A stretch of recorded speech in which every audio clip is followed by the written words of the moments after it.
Çöpte Bulduk Ben Yeniledim video serimizin 3. bölümüyle herkese merhaba. Gördüğünüz fiskos sehpaları tam atılmak üzereyken annem görmüş ve almış. Bu arada sehpaları diyorum çünkü 2 adet bunlar ve diğeri buna nazaran daha sağlam. Evet, fiskos sehpanın yenileme işlemine ilk olarak kırık olan ayağını ahşap macunu ve nalburlarda ikili satılan hızlı yapıştırıcılardan kullanarak yapıştırdım. Daha sonra üst tablasının kenar kısımlarına ahşap macunu sürdüm. Ertesi günü her yerine zımpara yapıp sirkeli suyla güzelce temizledim ve kuruladım.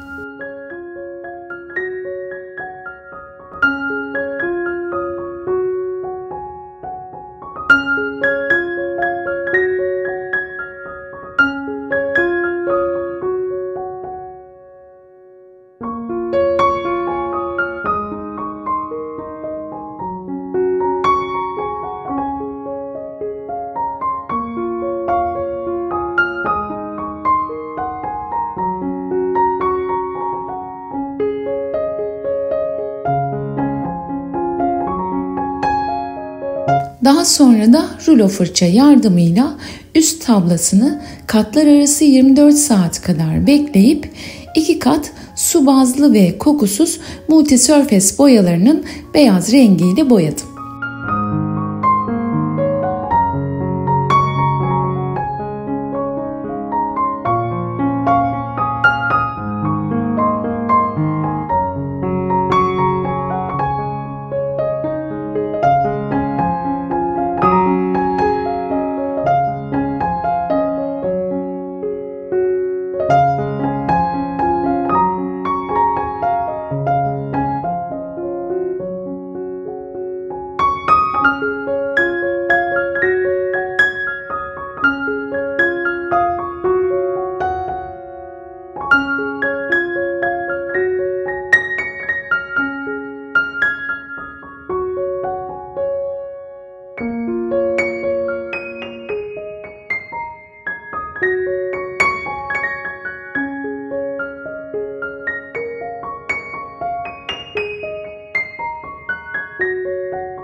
Bir sonraki gün sehpanın alt kısmını altın renk sprey boya ile boyadım. Bir de böyle cam vazosu vardı annemin. Onu da yine önce sprey boyayla altın rengine boyayıp kuruyunca her yerine şeffaf tutkal sürdüm. Ve tutkal kurumadan seri bir şekilde altın renk sim döktüm.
Tutkal tamamen kuruduktan sonra komple sprey vernik uyguladım.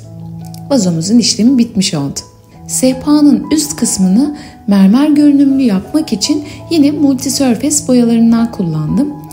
Siyah ve beyaz olarak iki renk tercih ettim ben.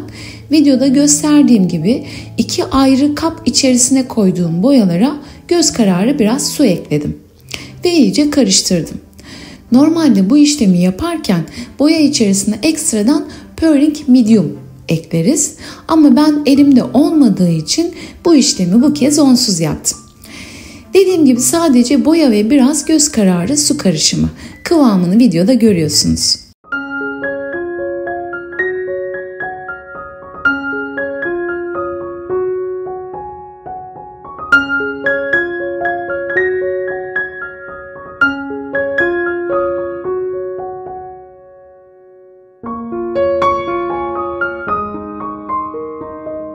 Önce beyaz renk boyayı sehpanın üzerine döktüm. Spatula ile de boyayı güzelce yaydırdım. Siyah renk boyayı ise videoda gördüğünüz şekilde döküp hemen sehpayı biraz evirip çevirerek siyah rengin biraz dağılmasını sağladım. Az önce bahsettiğim gibi boya içerisinde medium olmadığı için boyayı dağıtma işlemini çok yaptığımız zaman renkler birbirine çok fazla giriyor. Sizler de bu şekilde benim yaptığım gibi yapmak isterseniz bu aklınızda olsun. Bu arada bu uygulamada daha farklı renkler de kullanılabilir. Hatta birbiriyle uyumlu daha fazla renk de kullanılabilir. Ama dediğim gibi boyaları döktükten sonra bu evirip çevirme yani dağıtma işlemini çok abartmadan yapmak lazım. Bu görüntü hoşumuza gidince ben bu şekilde bıraktım ve kenarlarını biraz düzeltip kendi halinde kurumaya bıraktım.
Fiskos sehpanın altın renk sprey boya uyguladığım kısımlarına vernik yapmadım. Neden? Çünkü daha önce altın renkle boyadığım, yine sprey boya ile boyadığım bir sehpa ayağında vernik uyguladıktan sonra yeşerme oldu. Yani yeşil altın gibi tuhaf bir renk oldu. O yüzden ben de bunda o riski göze almak istemediğim için vernik uygulaması yapmadım. Üst tablasına 2 gün sonra bizim buradaki nalburdan aldığım bu taş verniği uyguladım. Bu arada bu taş vernik solvent bazlı olduğu için çok fazla kokuyor. Videoda size göstermek için kapıyı, camı açtım ve seri bir şekilde incecik bir kat sürdüm. Ertesi günü terasta açık havada yine aynı zemin fırçasını kullanarak kalın bir kat daha sürdüm ve kendi halinde kurumaya bıraktım. Unutmadan verniğin ilk katını yapmadan önce çay kaşığının ucuyla Dora metalik gümüş boya eklemiştim. Birazcık parıltılı olsun dedim. Evet, annemin fiskos sehpalarının bir tanesini bu şekilde yenilemiştim. Diğerini de bir ara farklı bir model yapıp yine sizlerle paylaşırım inşallah. Mobilyalarda mermer görünümünü seviyorsanız eğer, kanalımda daha farklı teknik ve malzeme kullanarak yenilediğim mobilyalar da olmuştu. Dilerseniz o videolarımı da izleyebilirsiniz. Videoyu izlediğiniz için ve kanalıma abone olup videolarıma beğeni ve değerli yorumlarınızla bana destek olduğunuz için çok teşekkür ederim.